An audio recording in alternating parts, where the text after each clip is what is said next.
वनमंत्री गणेश नाईक यांचा ऐरोली ते बेलापूर खाडी किनाराचा पाहणी दौरा आहे। वनमंत्री गणेश नाईक बोटीतून या संपूर्ण परिसराचा पाहणी दौरा करतायत। कांदळ वनाचा हा यावेळी पाहणी दौरा करण्यात येतोय। खाडी किनारी असलेल्या प्लास्टिकच्या बाटल्यांमुळे गणेश नाईक व्यथित आहे। कांदळ वनाचा होत असलेला ऱ्हास या सर्व बाबींची ते पाहणी करतात। त्यामुळे वनमंत्र्यांकडून आता खाडी किनाऱ्याची पाहणीही करण्यात येते। वनमंत्री गणेश नाईकांकडून कांदळ वनाची पाहणी ही सध्या करण्यात येते। खाडी किनाऱ्याची पाहणी करताना तर या संदर्भातला आढावा घेतला आमच्या प्रतिनिधी कविता लोखंडे यांनी।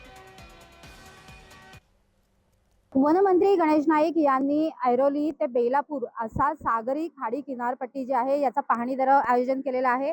आपण बघतोय आपल्या समोर जी बोट आहे या बोटीमध्ये वनमंत्री गणेश नाईक आहेत आणि हे या खाडी किनारपट्टीची जी आहे ती पाहणी करताना आपल्याला पाहायला मिळत आहेत। खाडीमध्ये असलेला कचरा साफ करण्याचे आदेश जे आहेत ते वनमंत्री गणेश नाईक यांनी या ठिकाणच्या अधिकाऱ्यांना दिलेले आपल्याला पाहायला मिळत आहेत। हे जैवविविधता केंद्र आहे।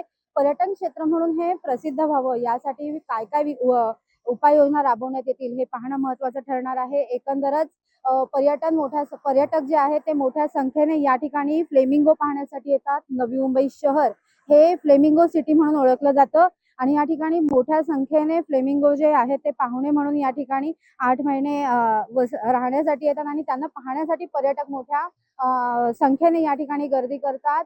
याच पर्यटकांसाठी विशेष उपाययोजना काय राबवण्यात येतील का या संदर्भात देखील ते आढावा घेणार आहेत। आपल्या समोर मोठ्या संख्येने या ठिकाणी फ्लेमिंगो देखील आलेले आहेत। वनमंत्री गणेश नाईक हे या सागरी खाडी किनारपट्टीची जी आहे ती पाहणी करताना पाहायला मिळत आहे। एकंदरच कांदळवन जे आहे, मँग्रोव्ह जे आहेत या संदर्भात देखील ते आढावा घेणार आहेत। थोड्याच वेळा जे आहे हा पाहणी दौरा संपणार आहे। ऐरोली ते बेलापूर असा हा पाहणी दौरा असणार आहे आणि या दरम्यान काय विविध उपाययोजना राबवण्यात येणार आहेत हे पाहणं आता महत्त्वाचं ठरणार आहे। कविता लोखंडे, जय महाराष्ट्र, नवी मुंबई।